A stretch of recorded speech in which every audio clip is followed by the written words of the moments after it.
Hello friends, मैं हूँ गीत। ये है ड्वार्फ एरेका पाम और आज का जो प्लांट वीडियो टॉपिक है वो है कि गर्मियों में ड्वार्फ एरेका पाम प्लांट की देखभाल कैसे करें ताकि आपका प्लांट बहुत हेल्दी लश ग्रीन बना रहे। और डिटेल में जानकारी दूंगी, कंप्लीट जानकारी दूंगी।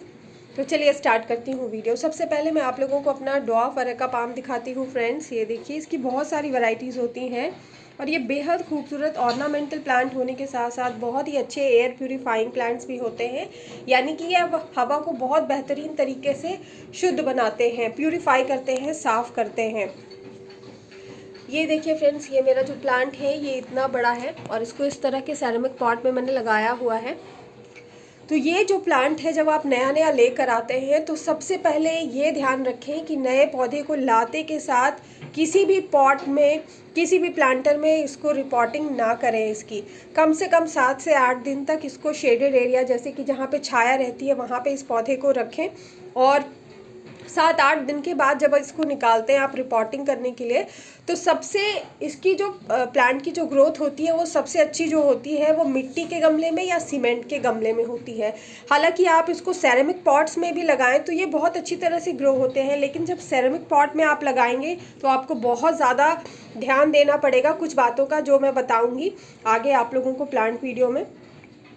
तो सबसे पहले जो भी आप पॉट ले रहे हैं लगाने के लिए प्लांट को, तो इतना ध्यान ज़रूर रखें कि ड्रेनेज होल जो पॉट का हो वो बहुत अच्छा हो, ताकि प्लांट के गमले में बहुत दिनों तक पानी जमा ना रहे, बहुत देर तक। अगर बहुत देर तक पानी जमा रहता है तो इससे प्लांट की जड़ों में रूट रॉट होता है, यानी प्लांट की जड़ें सड़ने लगती हैं और प्लांट कुछ दिनों के बाद ख़राब हो जाता है।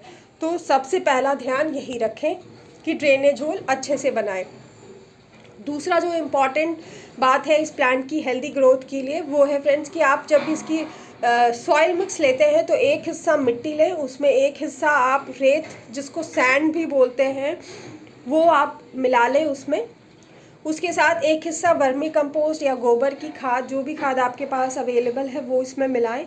और अगर कोई फंजीसाइड पाउडर है तो वो भी 1 से 2 बड़ा चम्मच इसमें मिला दें और सारी चीज़ों को अच्छे से मिलाकर फिर इसकी रिपोर्टिंग मिक्स बनाएं। एक चीज़ और बताना चाहती हूँ कि अगर आपके पास सैंड नहीं है, यानी कि रेत अगर आपके पास नहीं है, तो उसकी जगह पे आप कोकोपीट इस्तेमाल कर सकते हैं, जो कि ऑनलाइन या फिर किसी भी प्लांट नर्सरी में बहुत आसानी से मिल जाता है और उसमें प्लांट्स की ग्रोथ बहुत अच्छी रहती है। तो वो आप मंगा सकते हैं। और एक हिस्सा मिट्टी के साथ साथ एक हिस्सा जहाँ पे आपने सैंड डाला था, अगर सैंड नहीं है तो वहाँ पे एक हिस्सा कोकोपीट का मिला दें, तो प्लांट की ग्रोथ बहुत अच्छी होगी। इन सारी चीज़ों को मिलाकर अपने प्लांट की रिपोर्टिंग करें और फिर उसमें पानी अच्छे से डाल दें। अब जो लोग इस तरह की फ्रेंड्स सेरेमिक पॉट में अपना प्लांट लगा रहे हैं, उनके लिए कुछ टिप्स देना चाहती हूँ कि वो किस तरह से इसमें लगाएं। तब जब आप सेरेमिक पॉट में अपने प्लांट को लगाना चाह रहे हैं तो उसकी मिट्टी बहुत ज़्यादा हल्की बनाएं। मिट्टी की मात्रा आधी कर दें, जैसे मैंने एक हिस्सा कहा था तो उसका आधा हिस्सा मिट्टी कर दें और उसमें फिर आप मिट्टी के जगह पे आधा हिस्सा जो मिट्टी आपने कम किया है उसकी जगह पे कोकोपीट या फिर सैंड यानी कि रेत मिला दें। तो इससे जो प्लांट की ग्रोथ होगी सेरेमिक पॉट में अच्छी होगी। मिट्टी जो सॉइल मिक्स जो बनेगा गमले का, वो जितना हल्का होगा, कहने का मतलब कि अगर आप पानी देंगे उस सॉइल मिक्स में गमले में, तो पानी थोड़ी देर के बाद सारा लीक आउट हो जाएगा, निकल जाएगा।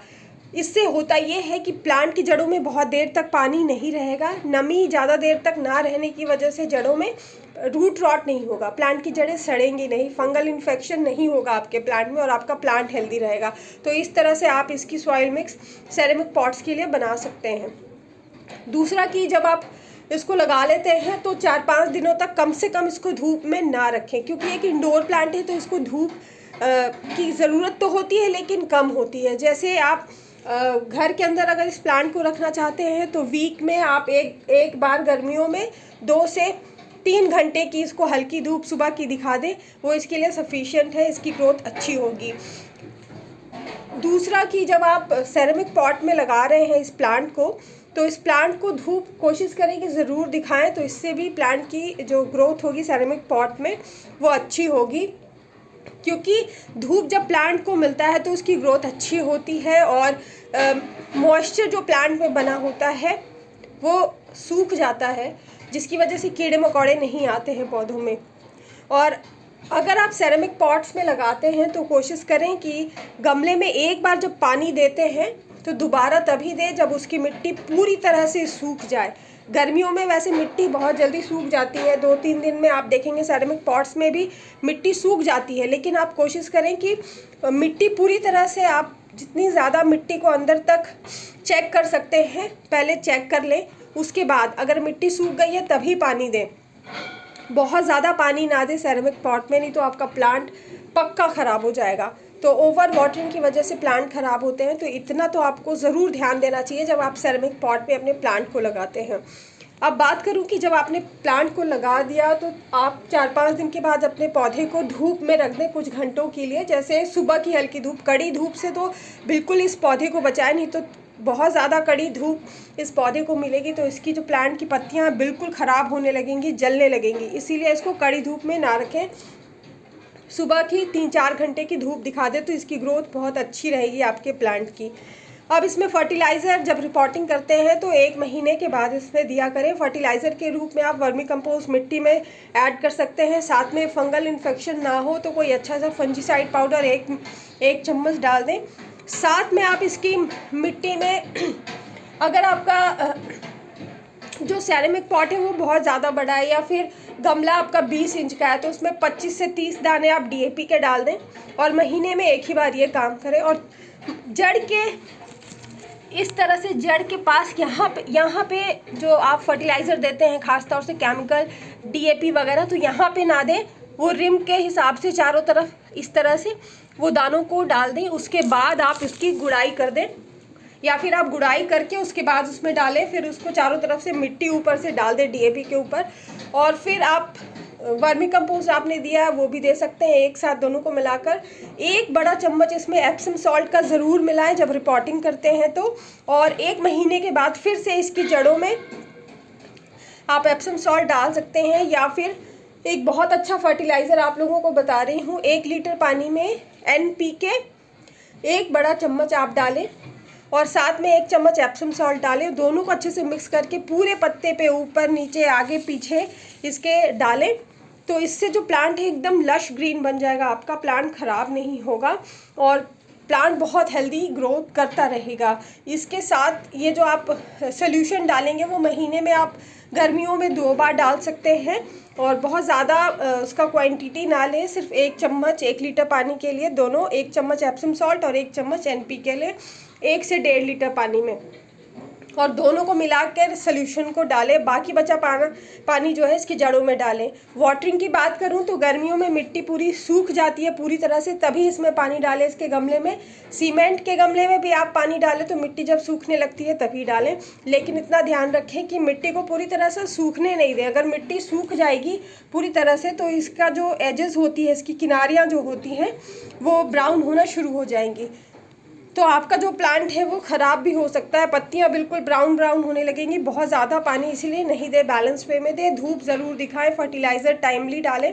और प्लांट की गमले की मिट्टी की ये जो गमले की मिट्टी है इसकी गुड़ाई महीने में 1 से 2 बार हल्की हाथों से करते रहें, तो इससे एरेशन मिट्टी में अच्छी तरह से पहुँचेगा और ऑक्सीजन अच्छे से जड़ों को मिलेगी, उसकी ग्रोथ अच्छी होगी। धूप देने से इसकी ग्रोथ बहुत अच्छी होगी और आपका प्लांट लश ग्रीन भी बना रहेगा। तो इतना सा काम आपको करना है और आपका प्लांट जो है वो लश ग्रीन हेल्दी बुशी बन जाएगा। तो और इसकी प्रोपगेशन की बात करूं कि एक से बहुत सारे प्लांट्स कैसे बना सकते हैं, तो एक तो इसको सीड से ग्रो किया जाता है और दूसरा कि इसकी जड़ों में बहुत सारे इस तरह से छोटे छोटे प्लांट्स, बेबी प्लांट्स निकल आते हैं। उसको आप अलग से कुछ टाइम के बाद जब वो बड़े हो जाते हैं अलग से निकाल के दूसरे गमले में आप लगा सकते हैं। तो इससे बहुत सारे प्लांट्स आप ऐसे करके निकाल कर लगा सकते हैं। तो इस तरह से आप उसको प्रोपगेट भी कर सकते हैं। बहुत अच्छे एयर प्यूरीफाइंग प्लांट्स हैं, इंडोर प्लांट है, ऑक्सीजन भारी मात्रा में प्रोड्यूस करते हैं, तो आपके घर को एक बहुत ही स्टाइलिश लुक भी देगा, बहुत ही खूबसूरत आपके घर को बना देगा और हवा को भी प्यूरीफाई करता रहेगा। तो इसको सुंदर से प्लांटर पॉट में लगा कर रखें और अपने घर को एक स्टाइलिश लुक देने के साथ साथ हवा को भी प्यूरीफाई करते रहें। तो यही था आज का हमारा प्लांट वीडियो अरेका पाम के ऊपर कि इसकी देखभाल गर्मियों में कैसे करें। आई होप आप लोगों को पसंद आया होगा। अगर पसंद आया हो तो please like share and subscribe ज़रूर करें मेरे चैनल गार्डनिंग विद गीत कुमार को। मिलूंगी नेक्स्ट वीडियो में। Till then bye friends, take care.